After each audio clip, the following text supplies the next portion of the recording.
Okay, let's unpack this. We're going way up north today. World War II, 1941, but forget the usual battlefields. We're talking the Arctic. Think permafrost. Endless summer days turning into endless winter nights. Ice. It's a different kind of war zone. Our subject, Operation Silver Fox. That's Unternehmen Silberfuchs in German. It was this massive joint German-Finnish military campaign against the Soviet Union. And the goal, ambitious, doesn't even cover it. They wanted to cut off and grab the Soviet port of Murmansk and, crucially, the Murmansk Railway running south. Right, and you really need to place this in context. For Finland, this was part of what they called the Continuation War, picking up after the Winter War. Yeah. For Germany, this was a vital northern piece of their huge invasion plan, Operation Barbarossa. They absolutely needed to shut down that railway. And the stakes for you, the listener, well, they were immense. Murmansk wasn't just some frozen port. It was about to become the main gateway for Allied aid Lend-Lease pouring into the Soviet Union. Whether Silver Fox succeeded or failed here would echo across the entire Eastern Front. Absolutely. We're looking at a campaign that, on paper, was meticulously planned. A huge pincer movement. But what happened on the ground, it just dissolved. It turned into this desperate frozen stalemate. This deep dive is really about how brutal geography, unexpected resistance, and even distant diplomacy just completely derailed a major Axis operation. Let's start with the setup, this kind of unlikely pairing. The Pact of the Silver Fox. So Finland had just fought the Winter War against the Soviets, 1939 to 40. They felt pretty abandoned by the West and frankly terrified of Stalin. So they started leaning towards Nazi Germany. Germany secured transit rights through Sweden, which was, officially neutral. Yeah, that transit agreement was key. It allowed Germany to start moving forces north discreetly. And the man tasked with the operational plan was Nicholas von Falkenhorst, commander of the Army of Norway. He came up with this pincer idea. But the buildup, that's where the deception really came in. Right. They didn't just march troops across the border. They used code names. Blue Fox. German mountain divisions, the 2nd and 3rd, these were experienced troops. They were shipped into Finland before the war officially started again. The cover story was border defense exercises. Blue Fox 1, Blue Fox 2.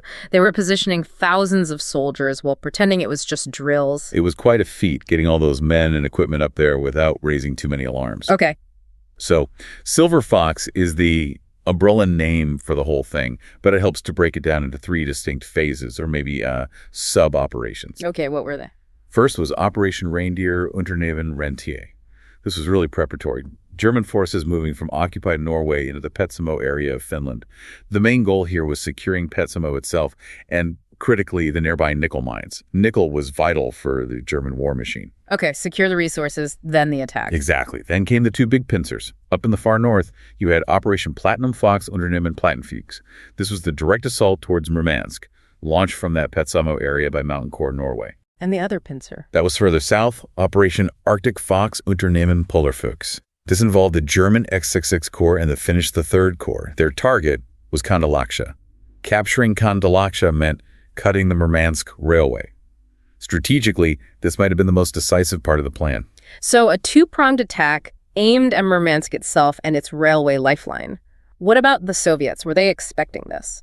They knew something was coming, especially with Finland cozying up to Germany. But Stalin, well, the sources suggest he was genuinely surprised. Surprised by the sheer scale of Barbarossa, yes, but also by the timing and coordination of these attacks across the entire border, including way up here in the Arctic. They had scramble forces forming the Northern Front, later the Karelian Front. Initially, though, the Axis forces had the numbers advantage north of Lake Ladoga. Okay, so the pieces are in place. June 22nd, 1941, Barbarossa kicks off across the board. German planes are immediately using Finnish airfields.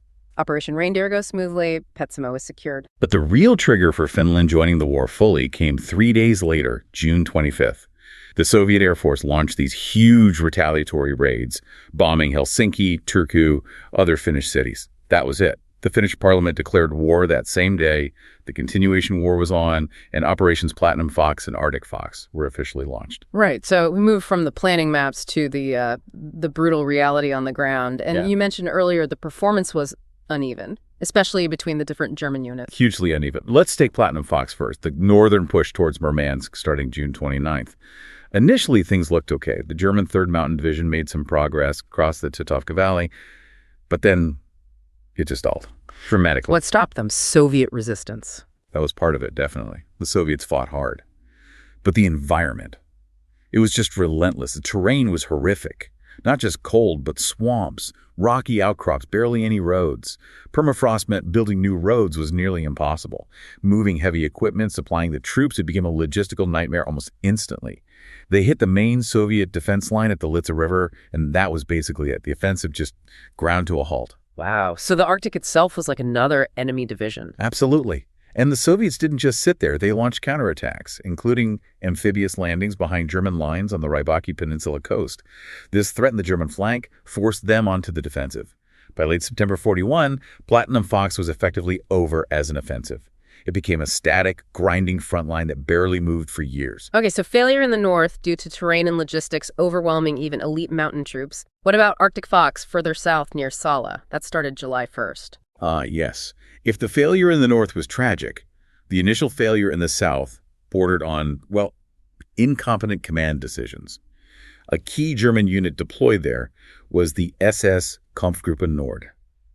Now, these weren't Waffen-SS combat veterans initially. They were formed largely from Totenkopf Guard units and even police battalions, and the sources are really clear on this. They were catastrophically untrained for Arctic warfare. Wait, they sent police units with minimal Arctic training to lead a critical strategic attack in that environment? It sounds unbelievable, but yes. They lacked proper equipment, cold weather gear, and crucially, the tactical training for that kind of fighting. They went up against organized Soviet defenses near Salla and just melted away. Took massive casualties, failed repeatedly. Their poor performance basically stalled the entire German part of the southern pincer almost before it got started. It was a terrible decision. So German struggles in both the north and the south, but for different reasons. Yeah. But you mentioned Finnish successes.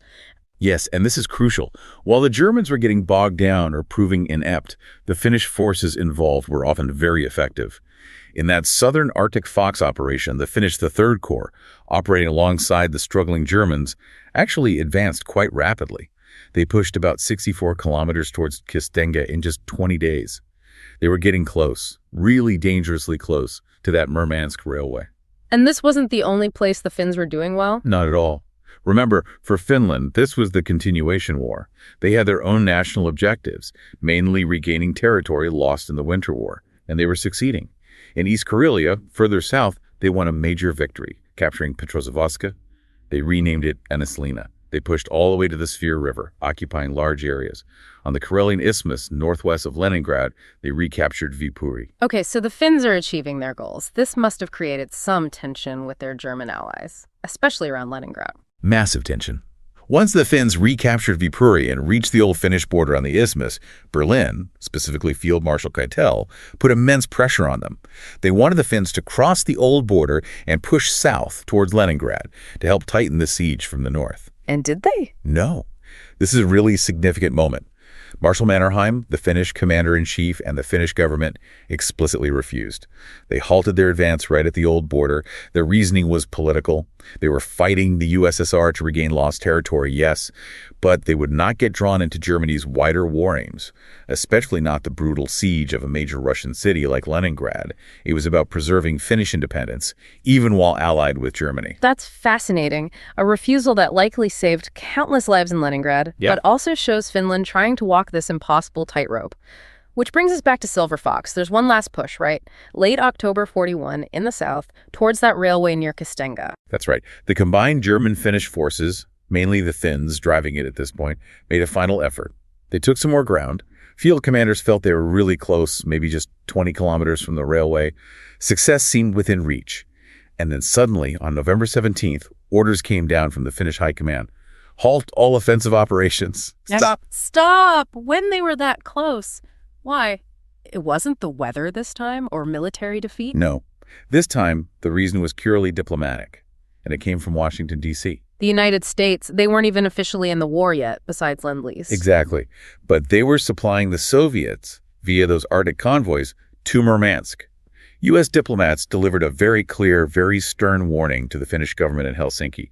The message was essentially, if you cut that railway, if you disrupt these vital Allied shipments to the USSR, there will be serious consequences for Finland's relationship with the United States. Wow. So the Finns had to choose between potentially winning a key battle alongside Germany and alienating the U.S. Precisely.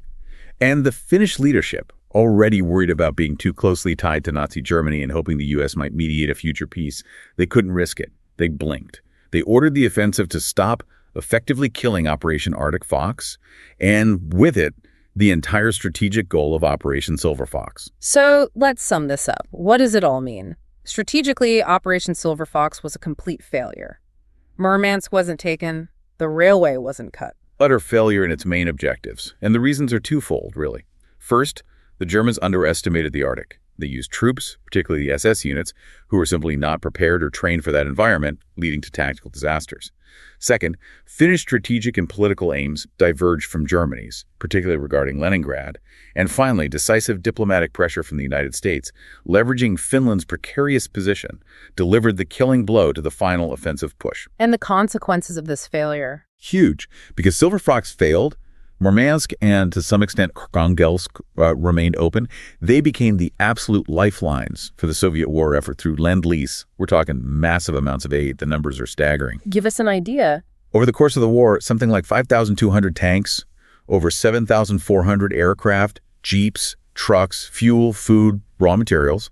Just enormous quantities flow through these Arctic ports. Our sources suggest maybe a quarter, 25% of all U.S. aid to the Soviets came via this northern route. Aid that was absolutely critical, especially in 41 and 42 when the Soviets were on the ropes. So the failure here in this remote frozen theater directly helped the Soviet Union survive. Without a doubt, it sustained them.